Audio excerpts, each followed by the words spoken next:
আসসালামু আলাইকুম। সুপ্রিয় এইচএসসি পরীক্ষার্থী বন্ধুরা, তোমরা সবাই কেমন আছো? আশা করি সবাই ভালো আছো। তো আজকে যে ভিডিওটি নিয়ে হাজির হলাম সেটা হলো তোমরা যে পরীক্ষাটা দিলা, তোমাদের যে মার্কশিটটা, তোমরা কীভাবে মার্কসহ এটা দেখবা। রেজাল্টগুলো দেখবা, তোমরা কোনটাতে কত পাইছো, বাংলাতে তো কত পাইছো, ইংরেজিতে কত পাইছো, অল সাবজেক্টে কত নাম্বার পাইছো, সেইগুলো দেখাবো। তো প্রথম কী করবা, তোমরা তোমাদের ফোনে ক্রোম ব্রাউজারে যাওয়া। ক্রোম ব্রাউজারে যাওয়ার পর এখানে লিখবা যে বোর্ডের ওই বোর্ডের নামটা দিবা। যেমন আমি এখানে দিতেছি ময়মনসিংহ দিতেছি, ময়মনসিংহ, যাতে ঢাকা দেবা, রাজশাহী দেবা। এইখানে ময়মনসিংহ দিয়ে লিখে দেবা এডুকেশনাল, ময়মনসিংহ এডুকেশনাল বোর্ড। এটা লেখার পর সার্চ দিয়ে দিবা। দেখবা যে এই যে লিঙ্ক আসবে, এখানে প্রথম যেটা দেখা যাইতেছে, এখানে লিঙ্কে ক্লিক করবা।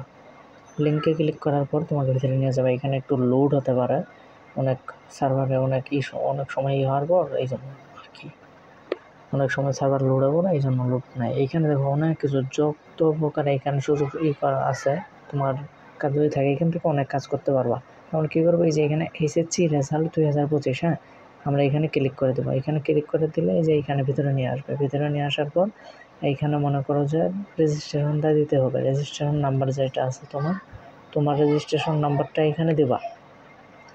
এখানে রেজিস্ট্রেশন নাম্বারটা বসাই দিবা, আমি দিয়ে দিচ্ছি। উপরে দেখবা এই যে দেখো এইচএসসি রেজাল্ট 2025, এইখানে দুইটা অপশন আসবে, রেজিস্ট্রেশন নাম্বার আর হইতেছে এখানে রোল নাম্বার। এইটা দুইটা আসার কারণ হইতেছে, এইটা হইতেছে তোমাদের শুধু মার্ক শিট বাই দেখাবে, এই জন্য এইখানে সিস্টেমটা এরকম আলাদা এখানে। তো আমি এই যে রেজিস্ট্রেশন দিয়ে দিচ্ছি। রেজিস্ট্রেশনটা দিয়ে দেওয়ার পর এখন আমরা কি দিয়ে দেবো, এখানে দেব হলো রোলটা দেব। এই যে দেখো দেওয়ার পর কিন্তু অটো আসছে।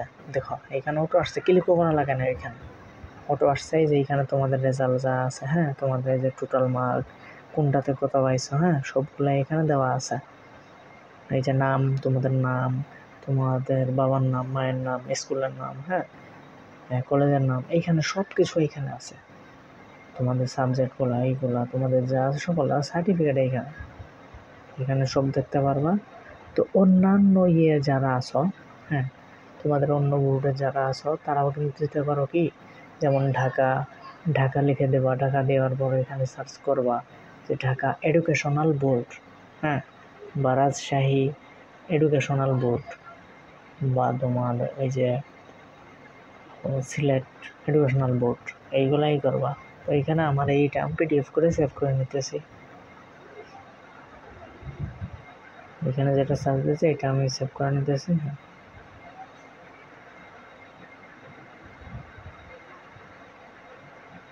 এটা আমি নাম দিয়ে দিচ্ছি, নাম দিয়ে এটা নাম পিডিএফ হিসেবে সেভ করে নিচ্ছি। পরবর্তীতে এটা আমি কাজে লাগাতে পারবো, মার্কশিটটা আমি পরবর্তীতে কাজে লাগাতে পারবো। সেভ হয়েছে। এখন আমি যেটা বলছিলাম যে অন্যান্য বোর্ডেরগুলা কীভাবে দেখা যায়, অন্যান্য বোর্ডেরগুলোও সেম। এখানে এটি ঢাকা যদি লিখি, ঢাকা লেখার পর এডুকেশনাল বোর্ড, আমরা দেবো এখানে educational board, Dhaka educational board দিলে ওই পেজটা চলে আসবে, এখানে ওই ওয়েবটা চলে আসবে। এখানে লেখার পর এডুকেশনাল বোর্ড লেখার পর আমরা এখানে ক্লিক করে দেবো। দেখবা যে এই যে প্রথমে এসে গেছে ঢাকা এডুকেশন বোর্ড। এখানে ক্লিক করলে এখানে দেখবা যে অনেকগুলো সিস্টেম আছে। এখানে তোমাদের যাবতীয় যত আছে সবগুলো এখানে পাবা। তোমাদের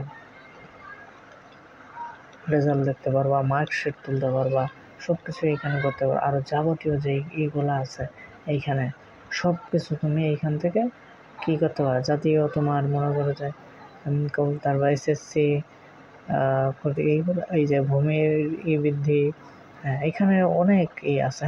এইগুলা এইপর ক্লিক করে এইগুলা করতে পারবা। তো এখানে ঢাকা আমি আবার দিচ্ছি, এটা সার্চ দিয়ে দিচ্ছি, ঢাকা এডুকেশনাল বোর্ড সার্চ করে দিচ্ছি।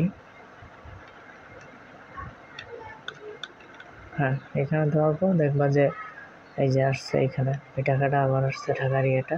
এখানে তোমরা ওই যে রেজাল্ট আছে এখানে, রেজাল্টটা তোমরা ক্লিক করবা। এইখানে রেজাল্ট অপশনটা আছে, দেখতেছি আমি একটু। এই যে রেজাল্ট বেরোচ্ছে এইখানে। তো এখানে ক্লিক করলে এই যে এইখানে হলো তোমার রোল দেবা, এখানে বোর্ড দিবা, তোমার সিজনই কত এটা দেবা। হ্যাঁ, তারপর এই যে এইখানে রেজাল্ট দেবা। তারপরে এইখানে হলো তোমার এইখানে দিবে হলো রোল দিবে। রোল দিয়ে দিলাম। তারপরে যে নিচে এখানে রেজিস্ট্রেশন আছে। হ্যাঁ, রেজিস্ট্রেশনটা এখানে তুলে দিলেই কিন্তু এই যে নিচে আমাদের ভিউ রেজাল্ট। হ্যাঁ, ভিউ রেজাল্ট। আর এই যে ক্যাপচাটা আছে, ক্যাপচাটা তোমরা ইচ্ছা মতো তোমরা পাল্টে নেবে যদি বোঝা না যায়। হ্যাঁ, তারপর হলো রেজিস্ট্রেশন ক্যাপচা সব কিছু দেওয়ার পর এই যে এখানে ক্লিক করার পরে কিন্তু এই প্রোগ্রামটা দেখা দিতেছে। এটা কেন দেখা দিতেছে? কারণ এই যে আমরা রেজিস্ট্রেশন এবং রোল নাম্বারটা দিলাম, এটা কিন্তু আমাদের কাছে নাই। এটা কিন্তু ঢাকা বোর্ডেরটা আমাদের কাছে নাই। এই জন্য তোমরা তোমাদের বোর্ডেরটা দিয়ে তোমরা এখানে করবা। আমরা 2টা বোর্ডেরটা দেখাই দিলাম, তোমরা বাকি বোর্ডগুলো সেমভাবে এইভাবে তোমরা পারবা। তো সবাই ভালো থাকো, পরবর্তী ভিডিওর জন্য সবাই অপেক্ষা করো এবং চ্যানেলটিকে সাবস্ক্রাইব করো, লাইক কমেন্ট শেয়ার করে ভিডিওটি তোমাদের বন্ধুদের কাছে পৌঁছে দাও। আসসালামু আলাইকুম ওয়া রাহমাতুল্লাহ।